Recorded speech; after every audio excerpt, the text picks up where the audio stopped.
20 years ago, produce markets only had a handful of different items for sale, but these days most have hundreds of different ones to choose from, especially this time of year when fruits of every different size, shape, and color are prime for the picking. But there's nothing quite like this in your produce section. In fact, I'd venture to say this is probably the best tasting fruit you've never heard of. Exotic and aromatic, one of nature's masterpieces, and one of the finest fruits in the world, at least according to Mark Twain, who once referred to them as deliciousness itself. The cherimoya is nothing if not revered to all those who have tried them. But for those of us who haven't, what exactly are they? It's heart-shaped. At first glance, it looks like an artichoke, but once it's soft and ripe, it has a creamy custard-like texture and a tropical ambrosia flavor that's reminiscent of pineapple, mango, papaya. It just depends on what your taste buds interpret. Considered a pioneer in the cherimoya world, Jay Ruskey first was introduced to cherimoyas when he attended Cherimoya Elementary School as a youth. Then in 1991, he began cultivating them as an alternative to avocados, yet another subtropical fruit that thrives in Santa Barbara's near subtropical climates. In fact, so many things grow here that if Salinas is the salad bowl of the world, this would be the exotic fruit salad bowl of the world. As many as 100 different varieties of fruit from all over the world thrive on Jay's 200-acre ranch. It's the high mountain coffee grown here in Santa Barbara, and this plant's 5 years old. You can see it's loaded with green beans. These will start turning red in July and August, and at that point we'll start harvesting them. We have to harvest them over a course of 3 or 4 weeks. Well, this is our nursery here. We just do some propagating of cherimoyas, lychees, and longans. We have dragon fruit that's propagated. So we try to just specialize in things that we already grow. So these are like a brown lychee. They're a little bit easier to grow. They have a spicy flavor to them. And what you do is you open them up, and they have a grape-like texture.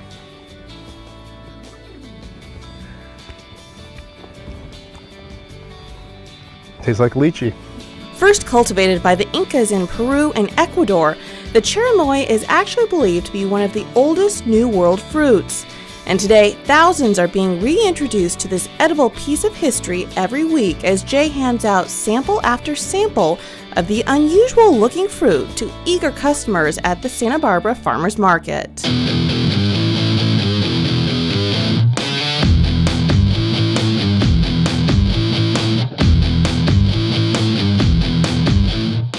Well, the consumer is more educated because of the farmers markets. In the last 20 years, they've learned to not only expect the different fruits, but expect me, a grower, to learn more in depth about how it's grown and when it's available.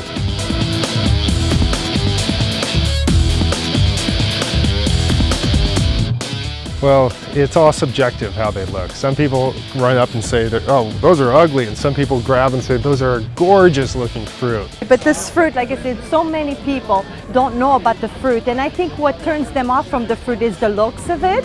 They think, oh, it looks weird, I don't know if it's good, but once you taste it, it's just outstanding. To me, it's very, very tropical, very exotic fruit. You know, you tell how they're ripe by gently squeezing them. Exactly the same principle as an avocado or a peach. I had never, ever even heard of the thing. In fact, I asked her, how do you pronounce it, and so forth. But they're delicious, I think. Farmers markets have instilled a community atmosphere that wasn't once there.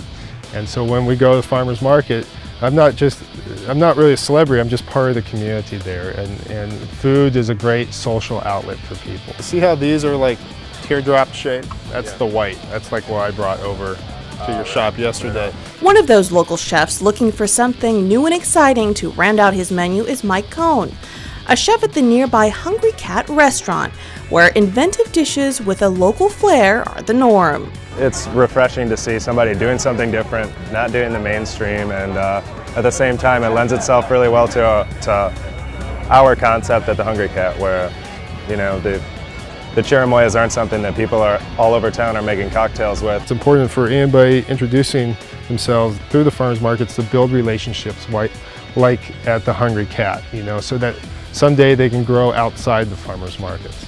And that's what I kind of do, is I introduce things like cherimoyas, coffee, passion fruit, and some other exotics. I can kind of gauge the market in a non-formal setting. So while it may not win any fruit beauty contests anytime soon, this heart-shaped gem of a fruit will make you fall in love each and every time you are lucky enough to eat a cherimoya.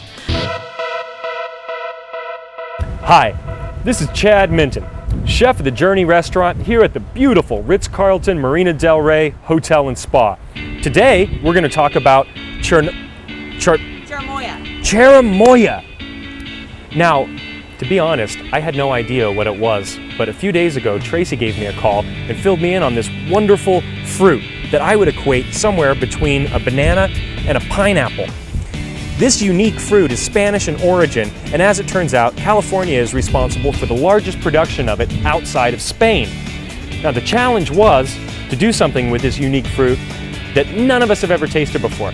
So my wonderful sous chef, Josh Hasho, has come up with this very simple recipe featuring this fantastic fruit. So, what we have is the actual fruit itself hollowed out, which will be the vessel that it's served in. We have it grilled and chopped. Now, he dressed this with just a little bit of olive oil, salt, and grilled it. We have beautiful ocean prawns, snipped chives, shaved red onion, shaved fennel, some coarse salt, and a bit of cayenne for some flavor. Now, on top of that, I've got some citrus zest. So we have orange zest, lemon zest, lime zest, a little bit of the juice, and this beautiful lemon-infused olive oil. And all we're gonna do to make this refreshing salad is we're gonna add the cherimoya. We're gonna take our prawns, some of our chive, the shaved red onion, shaved fennel, salt, always important, pepper, always important, and then we're gonna just mix up some of this beautiful, beautiful citrus, and we're just gonna give it a quick dressing, and we're gonna toss, toss, toss. Oh my goodness, that smells amazing. We're gonna give it a little bit more. There we go.